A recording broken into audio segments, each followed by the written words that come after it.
ఈరోజు ఈ రాష్ట్రంలో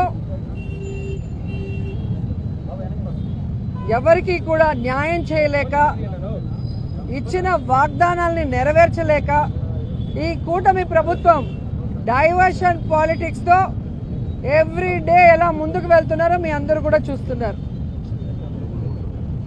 ఈరోజు మా ప్రియతమ నాయకుడు జగన్మోహన్ రెడ్డి గారి మీద, ఆయన సతీమణి భారతమ్మ గారి మీద, అలాగే మహిళలను కూడా చూడకుండా మా అందరి మీద నీచాతి నీచంగా పోస్టులు పెట్టి అవమానిస్తుంటే వారి మీద కేసు ఇవ్వడానికి వస్తే కనీసం ఆ కేసు ఏదైతే రిప్రజెంటేషన్ మేము ఇచ్చామో దానికి రిసీవ్ కాపీ ఇవ్వడానికి కూడా 10 ఫోన్లు చేయడానికి లోపలికి బయటకి తిరుగుతూ తర్జన భర్జన పడుతున్నారు.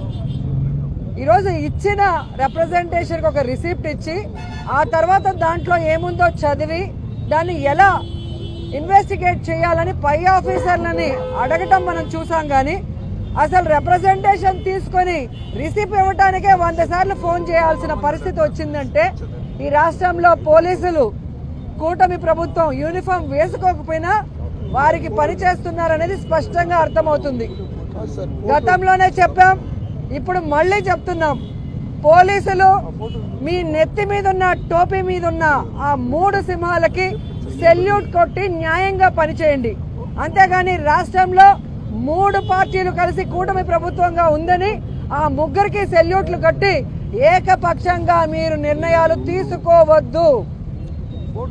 ప్రజలు తిరగబడే రోజులు వస్తాయని కూడా హెచ్చరిస్తున్నాం. ఈరోజు ఏ విధంగా తయారయ్యారంటే చంద్రబాబు నాయుడు చేయాల్సిన తప్పులన్నీ ఆయన చేస్తాడు, చేయిస్తాడు. ఎదుటి వాళ్ళ మీద నిందలు వేసి శ్రీరంగ నీతులు చెప్పడం మనం గమనించాం. వ్యక్తిత్వ హననం అనేది చంద్రబాబు నాయుడు చేయటంలో సిద్ధహస్తుడు. తనకి పిల్లనిచ్చిన ఎన్టీఆర్ గారికే బట్టలు ఇప్పించి కార్టూన్లు వేయించిన గనుడు. ఇప్పుడు ఎవరైతే డిప్యూటీ సీఎంగా ఉన్నారో ఆయన పక్కన ఆయన తల్లి గారి గురించి, అలాగే చిరంజీవి గారి కుటుంబ సభ్యుల గురించి, మహిళల గురించి తప్పుగా రాయించింది ఐటీడీపీ ద్వారా లోకేష్ గారు అన్న విషయం అప్పట్లో పవన్ కళ్యాణ్ గారు ట్వీట్ చేయడము, తన ఫేస్బుక్ లో పోస్ట్ చేయడం మనం అందరం కూడా గమనించాం.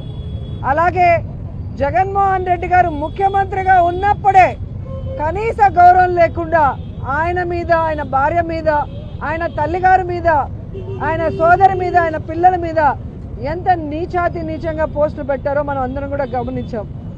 తప్పు చేసిన రోజు తప్పు జరిగింది అని చెప్పి వాళ్ళు క్షమాపణ కోరలేదు తెలుగుదేశం వాళ్ళు. ఆ తప్పు చేసిన వాళ్ళని శిక్షించేదానికి ముందుకు రావడానికి కూడా ఈరోజు ఆలోచిస్తున్నారు అంటే ఒకసారి ప్రజలు కూడా ఆలోచించాలి.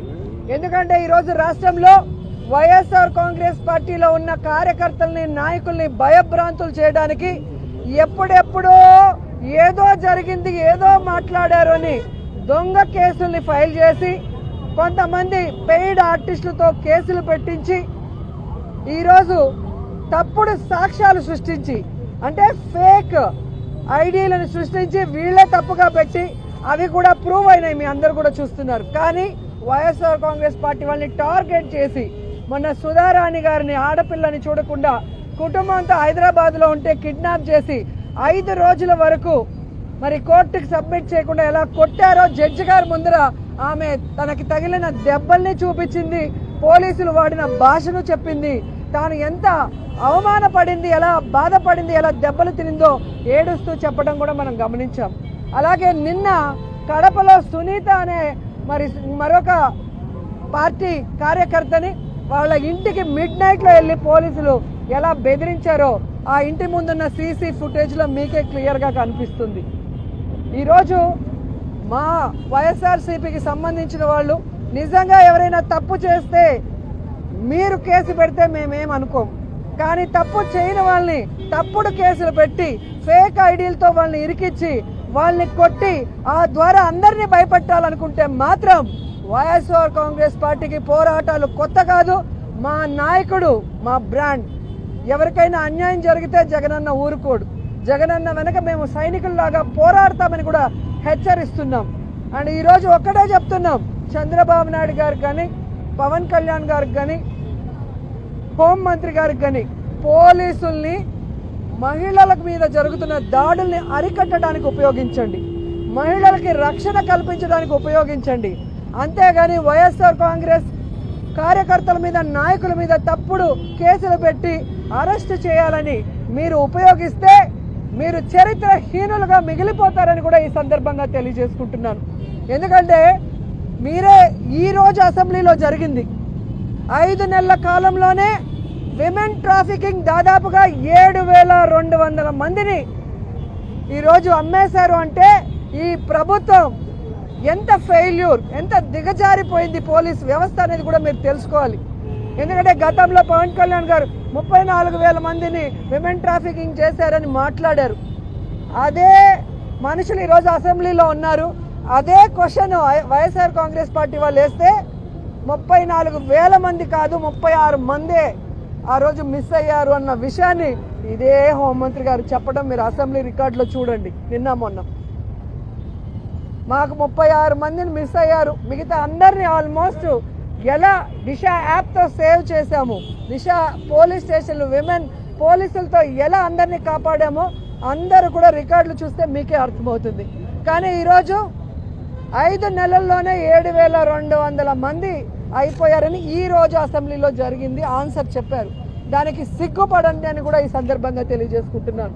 ఈరోజు రాష్ట్రంలో చూస్తే అసలు ప్రజాస్వామ్య రాష్ట్రమా, ప్రజాస్వామ్యమా, నియంత్రిత ప్రభుత్వమా ఎవరికీ అర్థం కాని పరిస్థితిలో ఉంది. ఈరోజు మీరు చూస్తే హిట్లరు గడాఫీ కలిసి పరిపాలిస్తున్నట్టుంది చంద్రబాబు నాయుడు పవన్ కళ్యాణ్ గారు పరిపాలించడం. ఎవరు వాళ్ళు చేసిన తప్పుల్ని ప్రశ్నిస్తే వారి మీద తప్పుడు కేసు, ఎవరు వాళ్ళు చేసిన తప్పుల్ని వారి వీడియోలతో పోస్ట్ చేస్తే వారి మీద నాన్ బెయిలబుల్ కేసులు పెట్టి 3rd డిగ్రీ ఇవ్వటం. ఇది ఎంతవరకు సమంజసం? అంటే మీరు తప్పులు చేస్తే మాట్లాడకూడదా? మీరు ఇచ్చిన సూపర్ 6 మీరు ఎవరికి ఇవ్వకుండా చీటింగ్ చేస్తుంటే మాట్లాడకూడదా? సో ప్రజల్ని కోర్టుల్ని తప్పుదారి పట్టిస్తున్న ఈ ప్రభుత్వానికి పోలీసులకి హెచ్చరిస్తున్నాం. పెద్ద పెద్ద నియంతలే కాలగర్భంలో కలిసిపోయారు. మీరెంత ఇప్పటికైనా న్యాయబద్ధంగా ముందుకు వెళ్ళండి. మా మీద ఎవరైతే మాట్లాడారో బండారు సత్యనారాయణ లాంటి వాళ్ళు, జనసేనలో పోస్టింగ్స్ వీడియోస్ మీరు అందరూ కూడా చూసింటారు, వారందరినీ కూడా అరెస్ట్ చేసి, ఎందుకంటే వాళ్ళు తప్పు చేశారు, తప్పు చేసిన వాళ్ళని అరెస్ట్ చేసి 3rd డిగ్రీ ఇవ్వండి. తప్పు చేయని YSR Congress party social media వాళ్ళని వదిలిపెట్టండి. లేదంటే ప్రజల్లో కూడా చైతన్యం వస్తుంది, అందరూ కలిసి తిరగబడతారు. మీరు కాలగర్భంలో కలిసిపోవటం తథ్యమని కూడా ఈ సందర్భంగా తెలియజేసుకుంటున్నాం.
పోలీసుల నిర్లక్ష్య వైఖరి, పోలీసుల నిర్లక్ష్య వైఖరి, పోలీసుల నిర్లక్ష్య వైఖరి, పోలీసుల ఏకపక్ష నిర్ణయాలు, పోలీసుల ఏకపక్ష నిర్ణయాలు, పోలీసుల ఏకపక్ష నిర్ణయాలు, పోలీసుల ఏకపక్ష నిర్ణయాలు, పోలీసుల నిర్లక్ష్యం, పోలీసుల నిర్లక్ష్యం, పోలీసుల నిర్లక్ష్యం.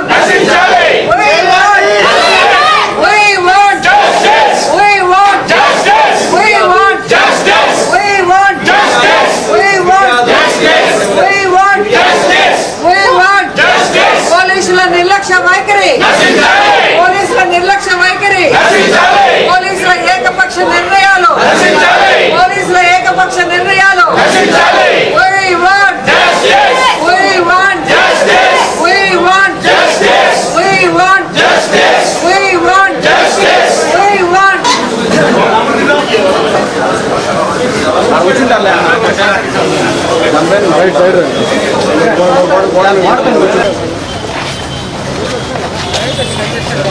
ఎంపీ గారు